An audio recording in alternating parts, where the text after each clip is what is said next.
next guest is the chief political commentator for Israel's Channel 12 News. Amit Segel is also the author of A Call at 4 a.m. and the newsletter It's Noon in Israel.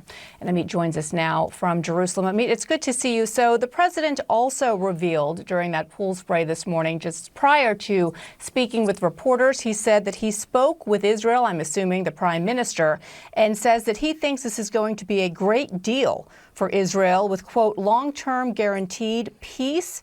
He also said that he is dealing with people in Iran that he, quotes, find reasonable and solid, and maybe one of them will be what we're looking for. One particular individual, the Speaker of the Iranian parliament, his name is being thrown around. Just give me the reaction from what you're hearing from sources in Israel. Were they aware of these talks? So first of all, yes, they do mean, he did mean the parliament speaker. And yes, Israel knew about negotiations, some from intelligence, some from updates from the American side. But I have to say that there is a lot of confusion. And when times are confusing, it's always, I think going back to basics is always helpful. So President Trump has repeatedly said over the last few years a very important sentence. He said, Iran has never won a war, but has never lost a negotiation. So in order for President Trump to deliberately travel to what we call in football away game, President Trump needs to stand on a very solid soil in terms of the agreements. For instance, getting all the enriched uranium, stop supporting the proxies, stop producing ballistic missiles. Now, if there is someone in Iran that can actually deliver this commodity, so it's a great agreement. But if there isn't, either because they cannot deliver or because they don't want to deliver, so I'm afraid that these negotiations are doomed to fail. And Amit, if the US was to sort of find an off-ramp to exit this war with Iran without necessarily having seen through real regime change. I mean, President Trump sort of minced his words earlier saying that, you know, we have sort of seen a little bit of regime change. We haven't, right? It's the son of the Ayatollah that is in power. Whether he's injured or not injured, it's technically still the same regime. He also talked about this idea of ensuring that Iran never has a nuclear weapon. One reporter asked him, well, listen, how are you going to do that? How are you going to go in and get the enriched uranium? And President Trump didn't really have a concrete answer. He sort of said, well, listen, this is going to be part of the negotiation. If the US ended up leaving this war without those two objectives being fulfilled, what would that mean for Israel? Oh, so first of all, it depends, because President Trump said that he doesn't want to reveal the name of the figure to which he's talking because he doesn't want him to get hurt by the IRGC. This is my interpretation, which means that the IRGC are not really interested in this deal. This is one thing. And the other thing is that President Trump is doubling down because an agreement, I suspect, must include from the Iranian side easing or ending the sanctions. So, I mean, it's not only that the regime is not going to change. The regime is going to be based again in Iran with all the money released from the embargo and the sanctions and so forth. That's why I am still pessimistic about the idea of reaching a deal, because I don't think that they can actually meet halfway. But who knows? We still have a way to go when we have President Trump here.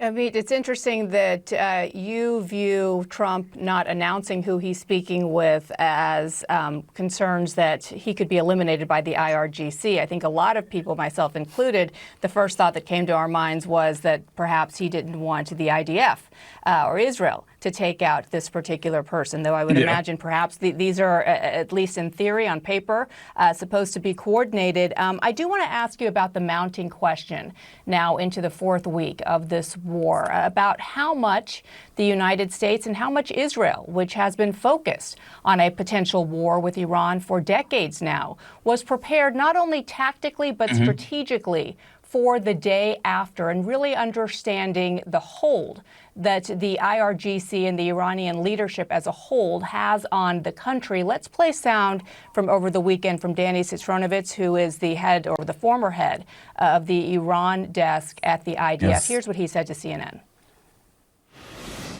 I think the IDF and Central Command working amazing together have operation achievement that we shouldn't underestimate that. But the problem was strategically. I think Netanyahu and Trump really thought that if you decapitate Khamenei, the regime will collapse. They didn't think what will happen next. So this is why we don't have off-ramps. We don't have a strategic way out of this escalation. So I think it goes back to the flawed understanding regarding Iran. A flawed understanding regarding Iran is what he says. Amit, you just couple that with the reporting from the New York Times that Netanyahu was frustrated that Mossad's promise of some sort of internal revolt hasn't materialized yet. Give us your response and what the Prime Minister's office would say in response to these claims. Okay. So first of all, I suspect that most of the leaks come from the IDF. There isn't a huge love story between the IDF and the Mossad. The IDF believes that it did 120% of what promised, while Mossad did 50% or less. However, I think that anyone who thinks that toppling this regime was a goal and not outcome of the war is misinterpreting the situation. And that's exactly the main thing, the main problem I have with the explanation provided by Danny, which you've just shown. The idea of this war is that when a fundamentalist keeps chanting death to Israel, death to America, he definitely means it. And the entire idea, romantic orientalist idea about some fatwa banning nuclear weapon or nuclear weapons, or it's only for deterrence, it's illusion. And the same applies for the idea that there is some sort of a moderate fundamentalist leader. I mean, that Khamenei was the moderate one. It's like the Lincoln Project trying to, who miss, the old Republican leadership. There isn't the old Republican establishment of the fundamentalist regime of Iran. They wanted Israel to be eliminated. They worked on ballistic missiles for 2,000 or 3,000 miles, as we saw in Diego Garcia, not because they wanted to deter the West, but because they wanted to attack the West. And that's why this war was necessary. The entire idea is what comes next. And I fully agree that if this war ends with easing the sanctions and pretending that there is a new Iran from within the IRGC or within this leadership, I'm quite pessimistic about this. But if I can quote someone, we'll see what happens. And also, just want to ask you quickly about the uptick that we've seen in settler violence, particularly in the West Bank. We know that Netanyahu's government is pressing ahead with new settlements being built.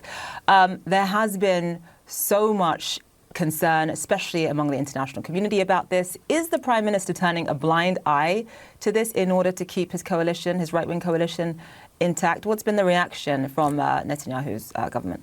It's not a blind eye. I think Netanyahu has many things on his plate, and I think he woke up a bit late.